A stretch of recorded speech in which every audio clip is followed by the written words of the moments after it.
হাসিনাকে দায়ী করার আগে সেকুলারিজম এবং গণতন্ত্রকে দায়ী করে। আন্ডারগ্রাউন্ডে যে ডিপ স্টেট, গভীর স্টেটে যাদের কাছে ক্ষমতা ছিল, আজকে তাদের কাছে ক্ষমতা আছে। সিলেবাসের মধ্যে পরিবর্তন বা এলজিবিটি কিউকে স্থান দেওয়া, এটা তো তারা একদিনে ঘটে। আসসালামু আলাইকুম ওয়া রাহমাতুল্লাহি ওয়া বারাকাতুহু।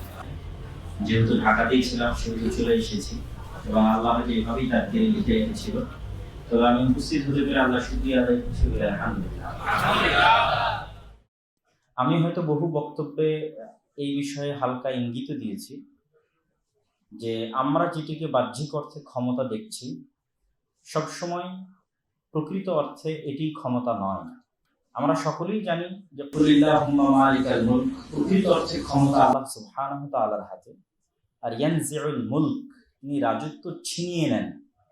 এই আয়াতটার যদি শাব্দিক অর্থ আপনি দেখেন আর গত ৩৬ দিনের ছাত্রদের আন্দোলন দেখেন এবং কিভাবে আল্লাহ সুবহানাহু ওয়া তাআলা রাজত্ব ছিনিয়ে নিলেন, আল্লাহ সুবহানাহু ওয়া তাআলা বলেননি যে আল্লাহ রাজত্ব নিয়ে নেন, ছিনিয়ে নেন।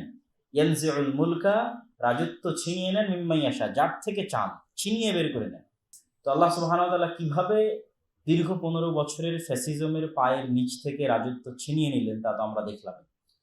তো বাহ্যিকভাবে যে ক্ষমতাটি আমরা দেখি, আমার কাছে সবসময় বা আরও যারা এটি নিয়ে ভালো স্টাডি করেছেন তাদের নিকটেও এটি আসলে প্রকৃত অর্থে ক্ষমতা নয়। কেননা ডেমোক্রেসি একটি ধোঁকা।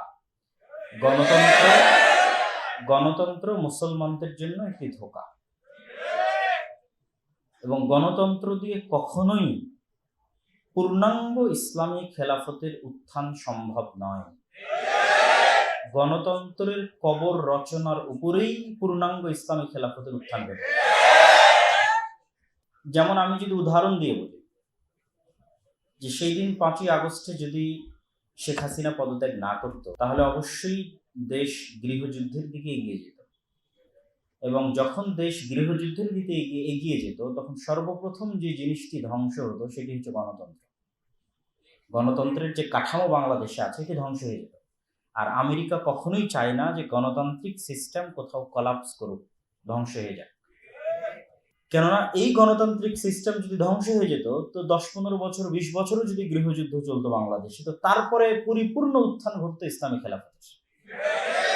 এই জন্য আমেরিকা চায়নি অক্সিজেনের মধ্যে থাকলেও, আইসিইউর মধ্যে থাকলেও যেন গণতান্ত্রিক সিস্টেমটা বহাল থাকে, যেটি আমরা দেখতে পাচ্ছি যে হ্যাঁ, বহাল রাখা হয়েছে। এবং পুনরায় সেই গণতন্ত্রের বুলি আউড়িয়ে আবার নতুন কারো নিকটে ৫ বছরের জন্য ক্ষমতা হস্তান্তর করা হবে। এই জন্য আমি বলেছি এবং আজকেও বলছি যে আমাদেরকে ফ্যাসিজমের জন্য, আয়না ঘরের জন্য, হাজারো ছাত্র জনতাকে হত্যা করার জন্য, পঙ্গু করার জন্য শেখ হাসিনাকে দায়ী করার আগে সেকুলারিজম এবং গণতন্ত্রকে দায়ী করতে হবে। আমাদের উপরে ১৫ বছরের শাসন, জুলুম, অত্যাচার তো গণতন্ত্রের নামেই চালানো হয়েছে। ১৬ বছর সেকুলারিজমের শাসন তো গণতন্ত্রের নামেই চালানো, ফ্যাসিজমের শাসন তো সেকুলারিজমের নামেই চালানো হয়েছে। তাহলে জাস্ট কোনো একটা নির্দিষ্ট বিষয়ের প্রতি যখন ক্ষোভ তৈরি হয়ে যায়, তখন সিস্টেম বাকি রেখে যার প্রতি ক্ষোভ তৈরি হয়েছে তাকে সরিয়ে দেওয়া হয়, যেন মানুষের তাৎক্ষণিক ক্ষোভটা কি হয়, প্রশমিত হয়। কিন্তু আসলে আমাদের ক্ষোভটা তৈরি হওয়া উচিত ওই সিস্টেমের উপরে।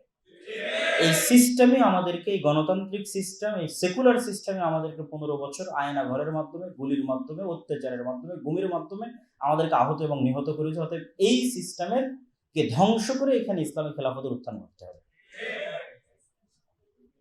তো সেক্ষেত্রে ঘটবে কিভাবে?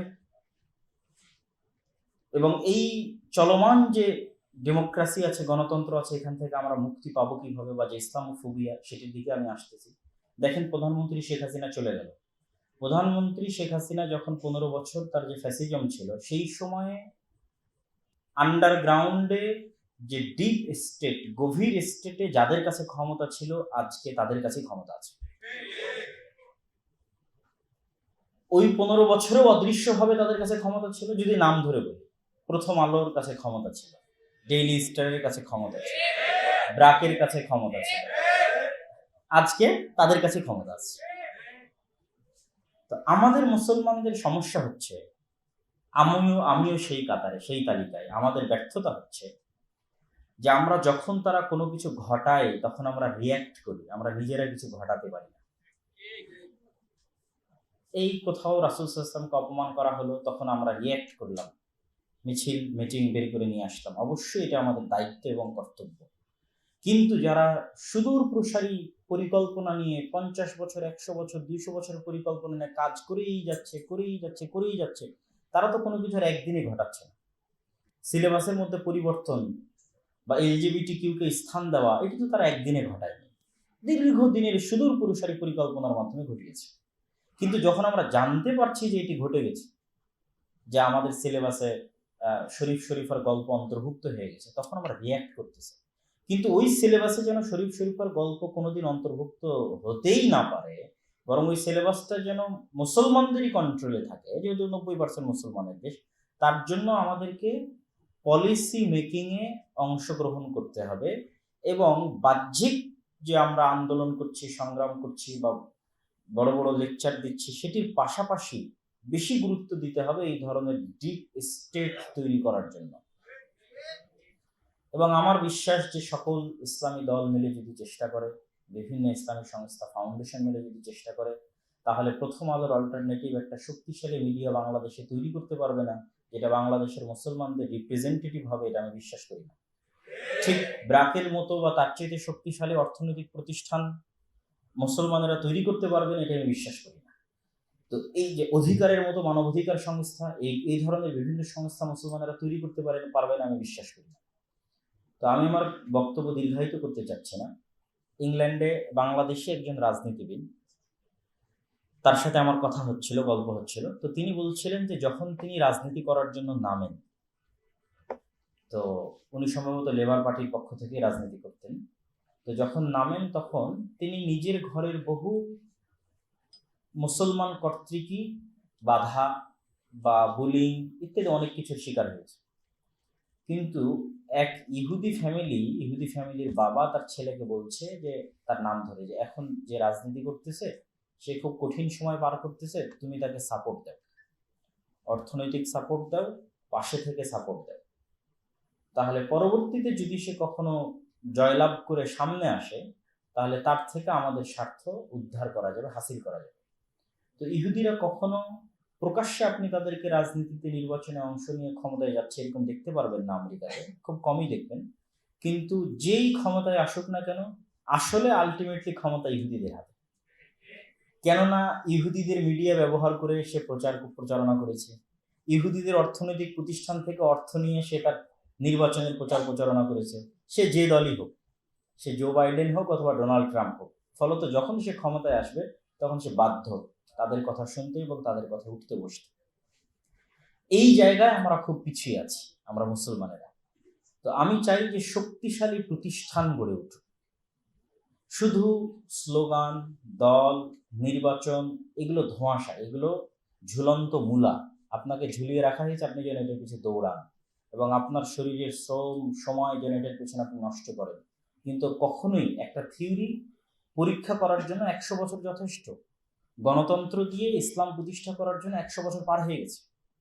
100 বছর এনাফ একটা থিওরিকে পরীক্ষা করার জন্য। অতএব গণতন্ত্র দিয়ে ইসলাম প্রতিষ্ঠা সম্ভব নয়। তাহলে যে কথা দিয়ে আবারও শুরু করেছিলাম, তাহলে আমাদের প্রস্তুতি থাকতে হবে যেন সুযোগ আসলে আমরা পূর্ণাঙ্গ ইসলামী খেলাফা প্রতিষ্ঠা করতে পারি এবং এই ধরনের ইসলামোফোবিয়াকে দূরীভূত করতে পারি। তার জন্য শক্তিশালী প্রতিষ্ঠান তৈরি করতে হবে। আর শক্তিশালী প্রতিষ্ঠান তৈরি করার যে কথাটা আমি বহু বক্তব্যে বলতেছি, আজকেও এটি বলে শেষ করব। আমাদের মধ্যে দুইটা শর্ত যদি আমরা পূরণ করতে পারি, আল্লাহ সুবহানাহু ওয়া তাআলা আমাদেরকে রাষ্ট্র ক্ষমতা দিবেন ইনশাআল্লাহ। সেই দুটি শর্ত কি, আমার ছোট্ট চিন্তা ভাবনা, আমার ভুলও হতে পারে, যে কেউ আমার ভুলটা সংশোধন করে দিবেন। সততা, সত্যবাদিতা এবং ন্যায়পরায়ণতা, অন্তত রাষ্ট্র ক্ষমতার জন্য। আমরা সালাত দিয়ে জান্নাতে চলে যেতে পারবো ইনশাআল্লাহ, শিরক মুক্ত থেকে জান্নাতে চলে যেতে পারবো ইনশাআল্লাহ। কিন্তু একজন সালাত আদায়কারী মুসল্লি যার মধ্যে সত্যবাদিতা নেই, ন্যায়পরায়ণতা নেই, আল্লাহ তার হাতে রাষ্ট্র ক্ষমতা দিবেন না। যেমন বাইতুল মোকাররমের মধ্যে আমরা দেখলাম তারা সালাত আদায়কারী কিন্তু মারামারি করতেছে, মসজিদের মধ্যে এক ভাই আরেক ভাইয়ের গায়ে হাত উঠাচ্ছে। আমাদের যে কোনো প্রতিষ্ঠান, ইসলামী দল হোক, সংগঠন হোক, মসজিদ হোক, মাদ্রাসা হোক অথবা আর অন্য যে কোনো প্রতিষ্ঠান হোক, আপনি সেখানে শতভাগ সত্যবাদিতা প্রতিষ্ঠা করেন, শতভাগ ন্যায়পরায়ণতা প্রতিষ্ঠা করেন। আল্লাহ সুবহানাহু ওয়া তাআলা ওই ছোট্ট প্রতিষ্ঠান থেকেই, ওই ছোট্ট মাদ্রাসা, মসজিদ এবং ইসলামী দল সংগঠন থেকেই ইসলামকে এবং মুসলমানদেরকে রাষ্ট্র ক্ষমতায় পৌঁছে দেবেন। আপনি আফগানিস্তানের হিস্ট্রি নিয়ে গবেষণা করেন, কেন আল্লাহ সুবহানাহু ওয়া তাআলা তাদেরকে রাষ্ট্র ক্ষমতা দেবেন। আপনি গবেষণা করতে করতে করতে করতে আপনাকে ফাইনাল রেজাল্ট এটিই পৌঁছতে হবে যে তারা তাদের নিজের মধ্যে, নিজের দলের মধ্যে, রাষ্ট্রের মধ্যে যে বিষয়ে কখনো চুল পরিমাণ ছাড় দেয়নি, সেটি হচ্ছে সত্যবাদিতা এবং ন্যায়পরায়ণতা। আর আমাদের বাংলাদেশের বেশিরভাগ জায়গায় দেখবেন, মাদ্রাসায় যান, মসজিদে যান, ইসলামী দলে যান, আমি আমারটারও কথা বলছি, অন্য কাউকে দোষ দিয়ে বলছেন, আত্মসমালোচনা, আমার নিজেরও আত্মসমালোচনা করতেছি যে আমাদের সালাত আছে, সিয়াম আছে, হজ আছে, জাকাত আছে, কিন্তু আমির সাহেব তাকেই পদ দিবেন যিনি তার বেশি চামচামি করেছে। তাহলে এখানে তিনি ন্যায়পরায়ণতার খেলাফ করলেন, মানে তিনি রাষ্ট্র ক্ষমতায় যাওয়ার যোগ্যতা আল্লাহর দৃষ্টিতে হারিয়ে ফেললেন। পরিচালক সাহেব তাকেই চাকরি দিবেন যিনি তার আত্মীয়, যোগ্যতার মাপকাঠিতে না টিকলেও মাদ্রাসাতে। তাহলে তিনি আল্লাহ সুবহানাহু ওয়া তাআলা, বা তিনি ক্ষমা চাইলে আল্লাহ ক্ষমা করলে, মানুষ ক্ষমা করলে জান্নাতে যেতে পারে, কিন্তু তিনি রাষ্ট্র ক্ষমতায় যাওয়ার অযোগ্য বলে বিবেচিত হয়ে গেছেন আল্লাহর দরবারে। তো রাষ্ট্র ক্ষমতা, যেহেতু ইসলামের রাষ্ট্র প্রতিষ্ঠার বেসিক এলিমেন্ট হচ্ছে ন্যায়পরায়ণতা প্রতিষ্ঠা করা, সত্যবাদিতা প্রতিষ্ঠা করা, এটি আল্লাহর গুণ, এটি নবীদের গুণ। এই দুটো গুণ অর্জন করা ছাড়া আল্লাহ সুবহানাহু ওয়া তাআলা আমাদের রাষ্ট্র ক্ষমতা দিবেন না। আর আমি আবারও বলছি, আপনারা আফগানিস্তানের হিস্ট্রি পড়ে দেখবেন, যেহেতু তারা কখনো গোলামি করেনি, সেহেতু তারা মিথ্যা বলাও শিখেনি, অন্যায় পরায়ণতা করাও শিখেনি। আর যেহেতু আমরা 190 বছর গোলামি করেছি, সেহেতু মিথ্যা আমাদের রক্তের মধ্যে ঢুকে গেছে, অন্যায় পরায়ণতা আমাদের রক্তের মধ্যে ঢুকে গেছে। এই জন্য আমরা এত চেষ্টা করার পর আল্লাহ সুবহানাহু ওয়া তাআলা আমাদেরকে দিচ্ছেন না।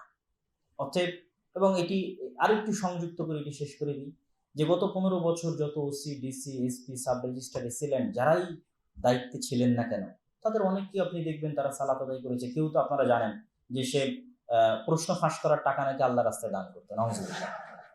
তাহলে এরকম যত ওসি, ডিসি, এসপি ছিল, তাদের কতজন যে হাজি আছে, কতজন যে উমরাকারী আছে, আর কতজন যে নামাজি আছে, আল্লাহ সুবহানাহু ওয়া তাআলা ভালো জানেন। আর মসজিদ মাদ্রাসার কমিটি আর জালসার প্রধান অতিথি দেখলে একজনও বাদ যাবে না, সবাই আছে। কিন্তু তারা কেউই নিজ নিজ দায়িত্বে সৎ এবং ন্যায়পরায়ণ ছিল না, কেউই না। দুই একজন থাকতে পারে, কিন্তু বেশিরভাগ জনই তাদের নিজ নিজ দায়িত্বে সৎ এবং ন্যায়পরায়ণ ছিল না। তাহলে আমি উদাত্ত আহ্বান জানাবো যে আমরা ইসলামোফোবিয়া দূর করতে চাইলে আমাদেরকে শক্তিশালী প্রতিষ্ঠান তৈরি করতে হবে, যেন আমাদের বয়ান তাদের বয়ানের চাইতে আমরা শক্তিশালী করতে পারি এই শক্তিশালী প্রতিষ্ঠানগুলোর মাধ্যমে। পাশাপাশি আমাদের কাছে যা আছে, যার যেখানে যা আছে, কেউ প্রকাশনীর মালিক, কেউ প্রতিষ্ঠানের মালিক, কেউ দলের আমির, তারা নিজ নিজ প্রতিষ্ঠানে সত্যবাদিতা এবং ন্যায়পরায়ণতায় কম্প্রোমাইজ করিয়েন না, ন্যায়পরায়ণতা এবং সত্যবাদিতা প্রতিষ্ঠা করেন। ইনশাআল্লাহ আল্লাহ সুবহানাহু ওয়া তাআলা আমাদেরকে রাষ্ট্র ক্ষমতা দান করবেন। আল্লাহুম্মা আমিন। এই বলে আমি আমার সংক্ষিপ্ত বক্তব্য এখানেই শেষ করছি। ওয়া আখিরু দাওয়ানা আলহামদুলিল্লাহি রাব্বিল আলামিন। আসসালামু আলাইকুম ওয়া রাহমাতুল্লাহি ওয়া বারাকাতুহু।